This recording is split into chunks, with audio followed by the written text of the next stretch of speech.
Thanks, Karine. When will the American hostages who are being held by Hamas be released? Will they be released in phase one, or will that come in subsequent phases? And so the president answered this a little bit when he was speaking earlier today. He mentioned phase one. That's when we're going to be seeing that.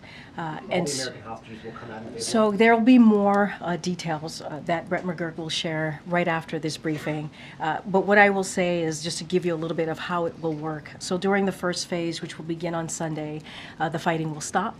Hostages will begin to be released, and aid will surge into Gaza. During these weeks, the second phase of the deal will continue to be negotiated to bring a permanent end to this war. If negotiations take longer than 6 weeks, the ceasefire will continue to hold as long as negotiations continue. This deal was developed by the president and his team about 8 months ago, back in May. You heard the president talk about that. So this was the framework.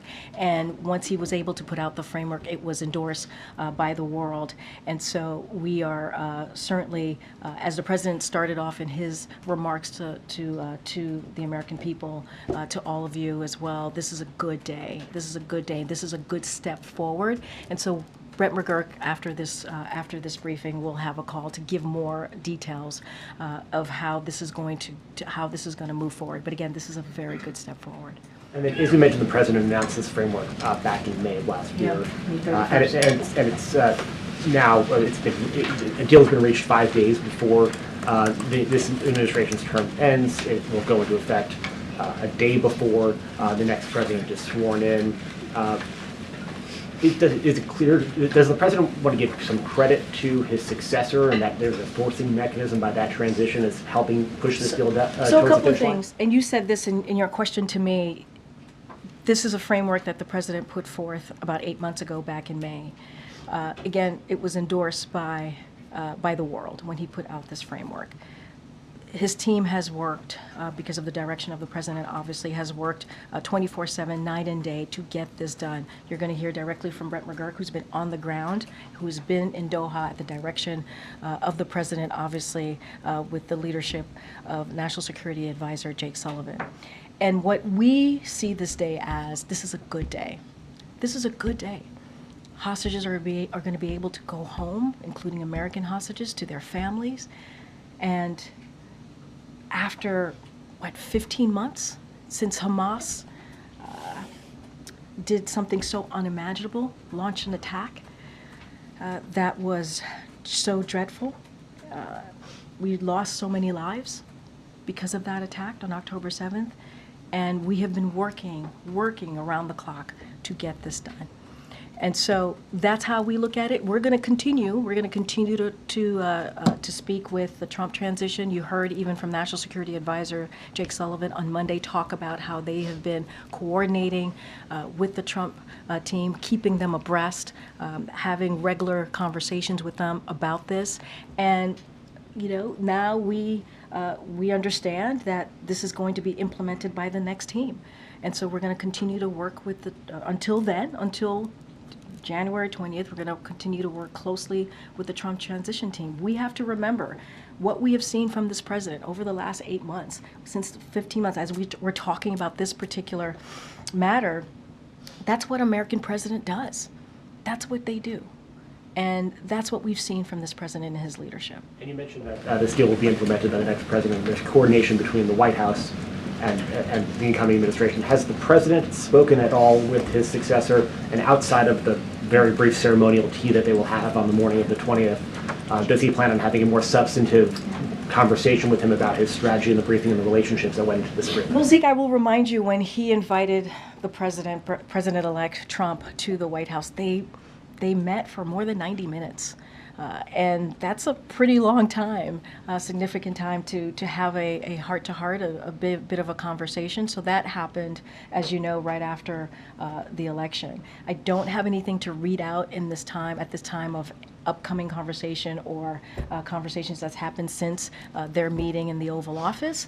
But again, the Trump transition team and our team have been in constant communication, having these conversations, keeping them abreast. This president made a commitment. He made a commitment that he wanted to see a peaceful transfer of power, something that he didn't get 4 years ago. but he wanted to make sure to continue that that tradition and do a peaceful transfer of power. That's what you have seen. He wanted to make sure the transition was effective, efficient, and that's what we have provided.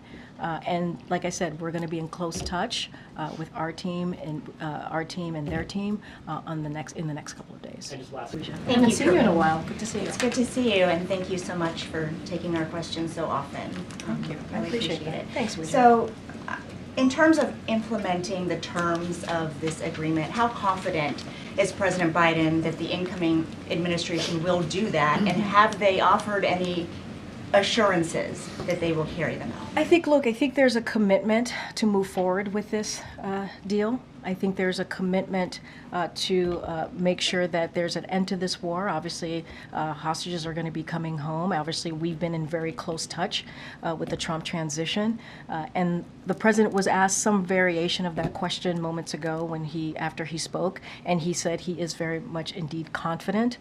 So look, we understand this is going to be implemented by the next team, as I just stated.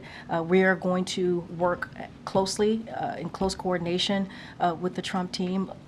As the president has said, and I have said also moments ago, we want this to be in one voice, right? I think that's what you have seen in the past couple of weeks, how we have moved forward in one voice.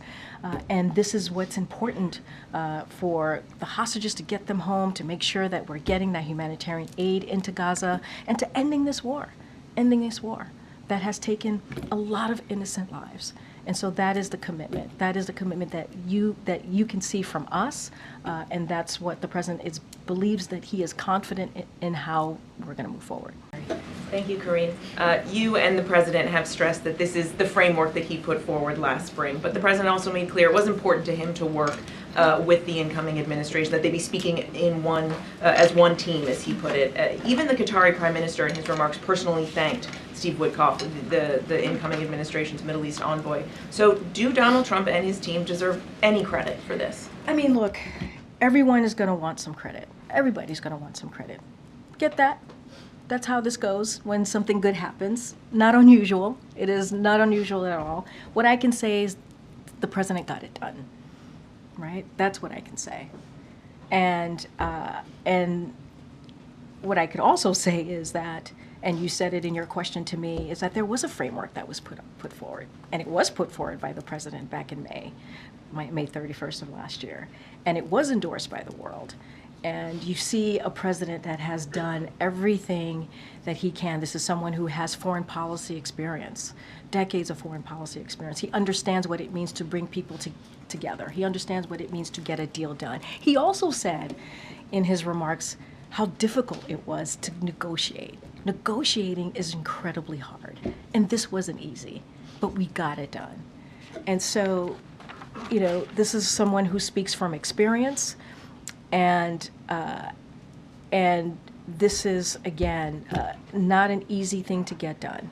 But as we've said, and I've said multiple times, and I think Jake Sullivan said this obviously recently when he was here on Monday, we were able to work closely with the Trump transition team and coordinate with them. But again, this is a framework that the president put out, and negotiations aren't easy, and this was one of the toughest negotiations that he experienced, and this is something that the president shared with all of you.